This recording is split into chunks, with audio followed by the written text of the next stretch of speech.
हिंदू धर्म की रक्षा करने के लिए, भारत को विदेशी आक्रांताओं के क्रूरता और अत्याचार से मुक्त करने के लिए गुरु गोविंद सिंह जी के चार पुत्र शहीद हुए। बाबा अजीत सिंह की उम्र थी 18 साल, बाबा जुझार सिंह की उम्र थी 14 साल, बाबा जोरावर सिंह की उम्र थी 9 वर्ष और बाबा फतेह सिंह की उम्र थी मात्र 7 वर्ष। क्या उम्र होती है ये। लेकिन भारत के लिए, भारतीयता के लिए, हिंदू धर्म और संस्कृति की रक्षा के लिए गुरु गोविंद सिंह जी महाराज के इन चार पुत्रों ने अपने आप को बलिदान कर दिया। माता गुजरी, जिनके सामने गुरु तेग बहादुर जी का किस बर्बरता के साथ, क्या बर्बरता उनके साथ और उनके साथ के अन्य सिखों के साथ किस प्रकार की बर्बरता नहीं ढाई थी विदेशी आक्रांताओं ने, ये सभी कुछ देखने के बावजूद भी बहुत सारे लोग होते पलायन का रास्ता अपना लेते, लेकिन नहीं, तब भी अपने देश और अपने धर्म की रक्षा करने के लिए हम सब जूझेंगे, हम सब लड़ेंगे। अगर विश्वासघात नहीं होता तो गुरु गोविंद सिंह जी महाराज और उनके पुत्रों का ये लोग बाल बांका नहीं कर पाते।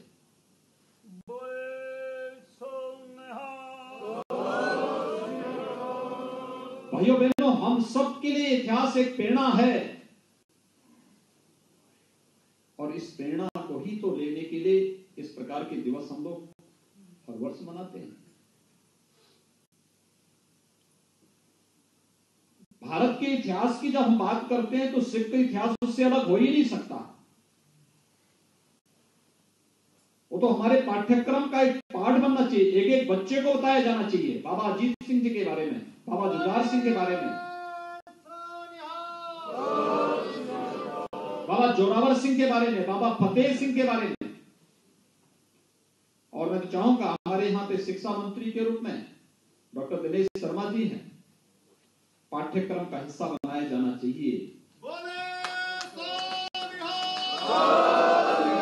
ये पाठ्यक्रम के हिस्से, पाठ्यक्रम का अंग बनना चाहिए।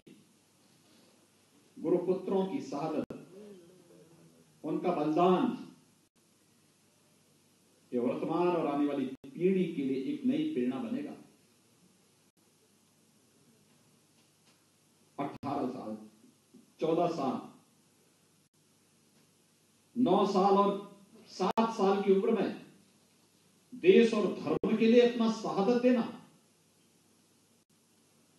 ये सामान्य बात नहीं हो सकती। ये कोई सामान्य बात नहीं है। मित्रों, गुरु गोविंद सिंह जी महाराज तो इस देश में धर्म की रक्षा करने के लिए एक अवतारी पुरुष थे, कोई संदेह नहीं। उन्होंने स्वयं अपनी आत्मकथा में सब कुछ लिपिबद्ध करके हम सब के लिए दिया है।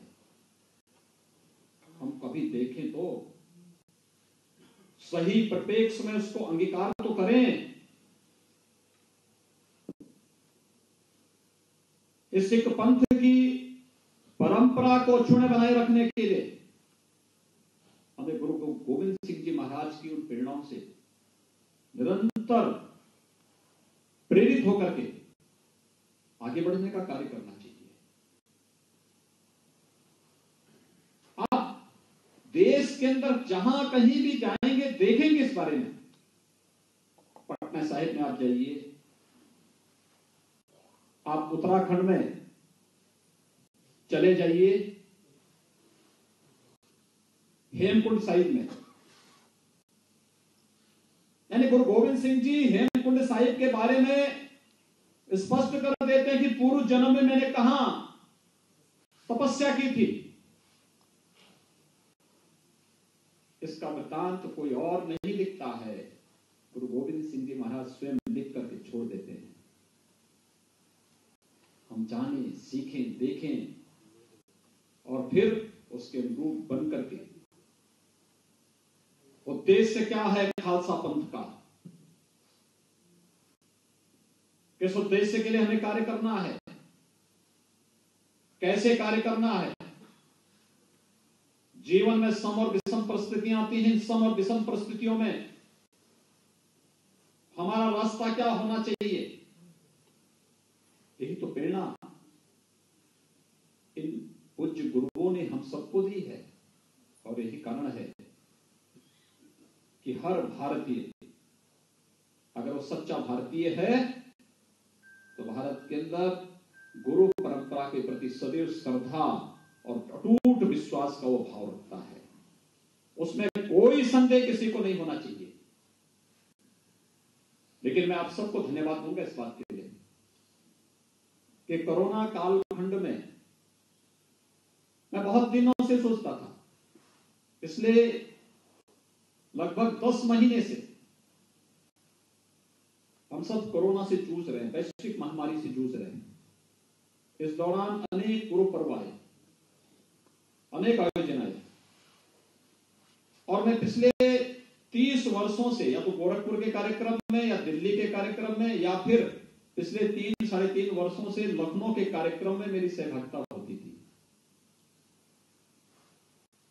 और मैं ही सोचता था, ऐसे लगता था कार्यक्रम होता था, एक छटपटाहट होती थी, क्या चीज हम लोग मिस कर रहे हैं। और इस बार भी जब मेरे सामने हमारी महापौर जी ने, सरदार निर्मल सिंह जी ने और आपके रामपुरी चाकू का इस्तेमाल करने वाले सरदार बलदेव सिंह मोलक जी ने,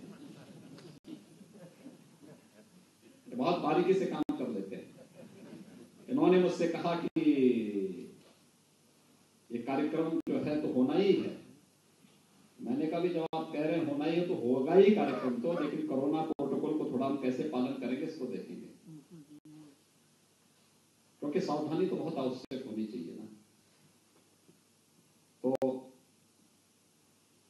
इन्होंने कहा कि कैसे कार्यक्रम बनेगा। मैंने कहा देखो, उस प्रोटोकॉल का पालन करते हुए हम लोग कार्यक्रम भी आयोजित करेंगे और हमारा प्रयास होना चाहिए, हम इस कार्यक्रम को करेंगे। देखिए कितनी महान शहादत एक पिता के सामने मात्र 9 वर्ष की उम्र में एक पुत्र के सामने उनके पिता को का बलिदान हो जाता है, उनके विश्वसनीय लोगों को बलिदान कर दिया जाता है बड़ी क्रूरता के साथ, तब भी वे हिम्मत नहीं हारे। स्वयं की मां और स्वयं के 4 पुत्रों के साथ क्रूरता डाली जाती है। 2 युद्ध में बलिदान होते हैं, 2 ने जब धर्मांतरण करने से इनकार कर दिया तो किस क्रूरता के साथ अभी यहां पर गुरु गोविंद सिंह स्टडी सर्किल के हमारे बलजिंदर सिंह जी ने बहुत अच्छे ढंग से इस बात को यहां पर उल्लेख किया, उप तक नहीं की उन्होंने। और जब उनसे पूछा गया क्या भाव थे, एक सामान्य व्यक्ति इस प्रकार का भाव नहीं व्यक्त कर सकता।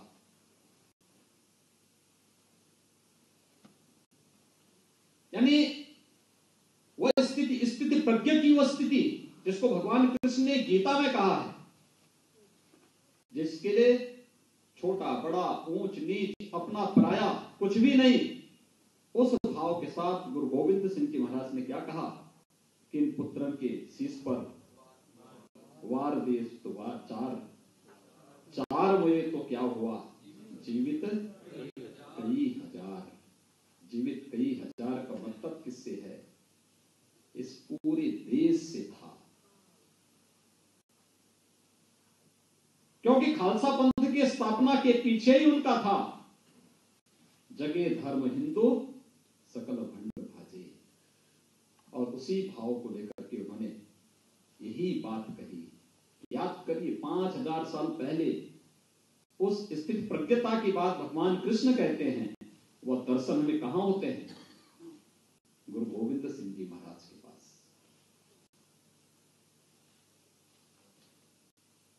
5000 वर्ष पहले भगवान कृष्ण उस स्थिति की बात करते हैं।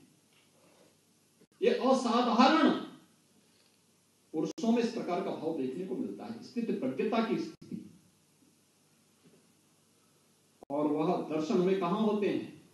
गुरु गोविंद सिंह जी महाराज ने 4 पुत्रों को और मां को के साथ जिस प्रकार की घटना घटित होती है, उस सब के बावजूद उनके मुंह से ही निकलता है, 4 में तो क्या हुआ, जीवित कई हजार। ये अपने आप में एक बहुत बड़ी बात है। और सचमुच इन सब बातों को लेकर हम कह सकते हैं कि एक बहुत समृद्ध और महान परंपरा है, असाधारण परंपरा है। हम सबका दायित्व है इस परंपरा के प्रति श्रद्धा और सम्मान का भाव तो व्यक्त हो ही, और ये होना चाहिए हर वर्ष। अभी तो कोविड के नाते हमारे सभी विद्यालय बंद हैं, लेकिन हमारा प्रयास, हम इसी बात को कहेंगे कि हर विद्यालय में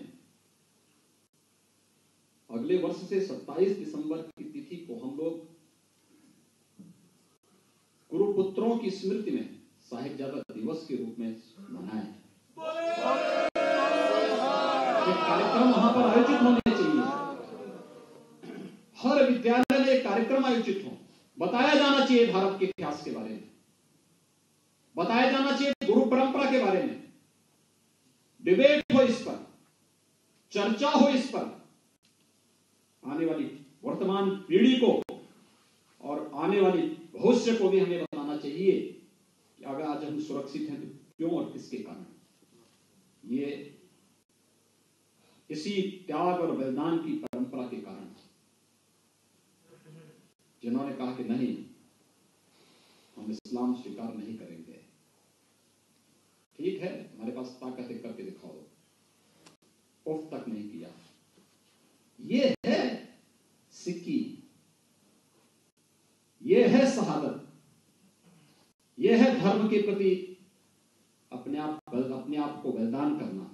और यही कार्य किया था गुरु गोविंद सिंह जी महाराज के 4 पुत्रों ने। मैं आज के अवसर पर माता गुजरी को, बाबा अजीत सिंह को, बाबा जुझार सिंह को, बाबा जोरावर सिंह को, बाबा फतेह सिंह को, इनके शहादत को कोटि कोटि नमन करते हुए हम सब सिख इतिहास से प्रेरणा प्राप्त करके देश और धर्म के लिए कुछ कार्य कर सकें, जो हमारी गुरु परंपरा के प्रति पूरे देश और पूरी दुनिया के मस्तक को सम्मान के साथ झुकाने और इस गुरु परंपरा को सम्मान के साथ आगे बढ़ाने का कार्य कर सके। हमें इस अवसर पर एक संकल्प लेना चाहिए।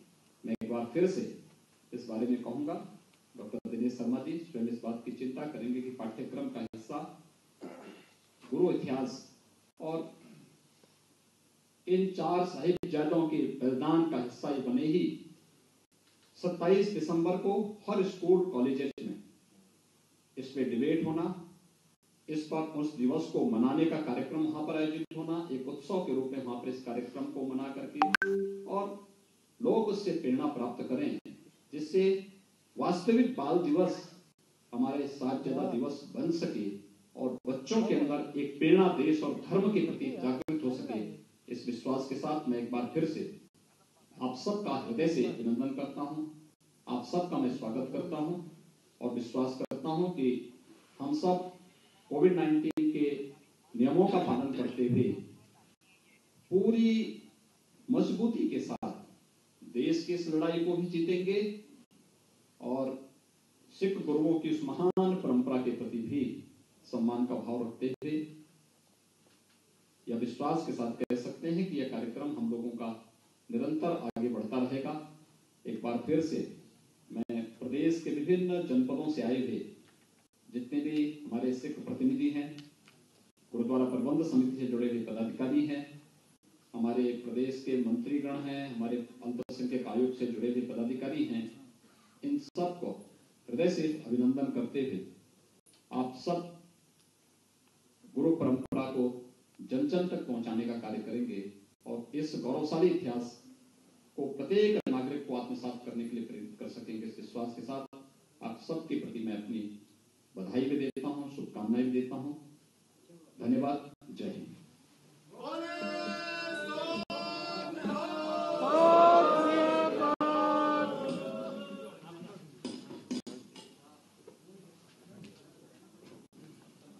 प्रदेश के माननीय मुख्यमंत्री जी का हम बहुत बहुत आभार प्रकट करते हैं। जैसे कि हमें ये भी कहा गया था उस समय कि साहिबजादों के रूप में छोटे बच्चे हमारे पास में आए, केवल आनंद साहब का पाठ बच्चों ने करना है। उसके पहले मैं आए हुए सभी सज्जनों का धन्यवाद कर दूं।